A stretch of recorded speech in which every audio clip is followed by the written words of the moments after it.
Par ces temps de canicule, un petit séjour à l'ombre, dans le bon sens du terme, au premier degré, est un vrai bonheur. Alors sachez que dans les grottes et cavernes de la région, la température constante est de l'ordre de 10 degrés. C'est appréciable en ce moment.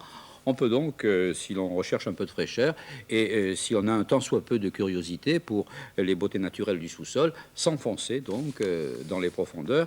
Vous y rencontrerez des guides spéléo qui vous initieront au mystère de ces safaris souterrains. Jean-Louis Bessières nous en donne un exemple.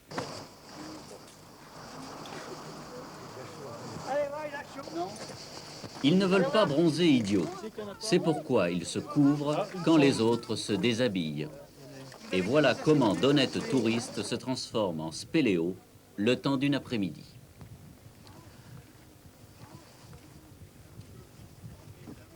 Le Languedoc-Roussillon, avec ses causses et ses grands plateaux calcaires, est riche de centaines de grottes. Certaines, comme la Clamouze ou les Demoiselles, sont aménagées pour recevoir les visiteurs par milliers. Dans les autres, ce sont uniquement les spéléologues que l'on rencontre. Mais tous ne sont pas des sportifs chevronnés. C'est pourquoi depuis quelques années, la formule intermédiaire existe. Sous la conduite d'un guide diplômé qui connaît parfaitement les cavités et la technique spéléo, on peut visiter des dizaines de grottes en toute sécurité, mais en éprouvant les mêmes sensations que les vrais spéléos. Voilà. Mets bien les pieds, tu vois, sur les petites prises. Quand on est ici, par rapport aux grottes aménagées, c'est vraiment différent. On est vraiment en contact là, dans la grotte. C'est vrai, on a rampé, enfin, là, tout à l'heure, je crois que là, on a grimpé, là, le gars a grimpé. Enfin, ça n'a rien à voir quand on marche sur les escaliers ou qu'on descend en ascenseur. C'est tout à fait différent. Hein. Tu trouves ça joli? Oui, mais quand il y a de la lumière. Vous avez déjà visité des grottes? Les Demoiselles, mais avec un guide et accompagné, bien sûr. Un guide à casquette, pas un guide à casque. Voilà, c'est ça. Vous préférez le guide avec les casques? C'est plus amusant comme ça, oui. J'aime bien l'aventure. Chercher des petits coins. C'est une aventure pour vous? Oui. Si des fois je restais coincé. Vous avez peur? Non.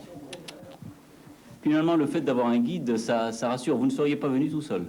Ah bah tout seul, non. Alors là, je suis pas assez vaillant. Une quarantaine de guides spéléos travaillent sur la région, surtout dans les gorges du Tarn, l'Hérault et l'Aude. Ils réunissent dans leur programme le sport et la découverte du milieu. C'est-à-dire que l'eau ne circule plus. Et maintenant, elle est à environ 20 mètres plus bas. Eh bien, on va continuer. On va descendre là. Vous faites attention que ça glisse un peu. Il y a un puits de 18 mètres derrière nous. Et on va descendre sur une corde en nylon. Et cette corde de nylon, si on descendait à main nue, on risquerait de se brûler. Alors on va mettre un baudrier. Et puis on va descendre avec cet appareil qui s'appelle un descendeur.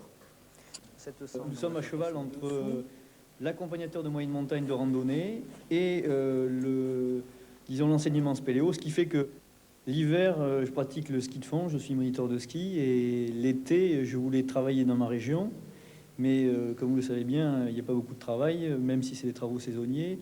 Et étant pratiquant et diplômé de spéléologie, j'ai décidé de monter la première compagnie de guides spéléo en France. Et depuis cette année, on pratique l'enseignement spéléo pour tous sur le département de l'Hérault. Des cavités sont prévues pour tous les niveaux, c'est-à-dire pour le randonneur moyen qui n'a jamais pratiqué la spéléo, du niveau 0 jusqu'au niveau des chevronnés, qui décident de découvrir le monde souterrain de la région. Mets-toi bien en arrière, doucement. Voilà. Très bien. C'est dans la grotte du Maire, près de Ganges, que nous avons suivi ce groupe de touristes. Une quinzaine de personnes, des tout petits à partir de 5 ans et demi, des adolescents, des pères et des mères de famille. Oh, on pourrait presque y rencontrer les grands-parents. Alors au programme, il y avait une descente en rappel de 20 mètres. Et puis après, la traversée d'une rivière de boue. Et ensuite, l'escalade sur une paroi savonneuse. Et enfin la sortie par une chatière de quelques centimètres d'ouverture. Eh bien tous, 2 heures plus tôt, se croyaient incapables d'en faire autant. Vas-y. Voilà, monte encore un peu. Oh, is.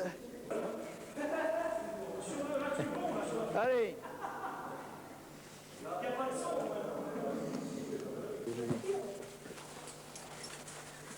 Vas-y.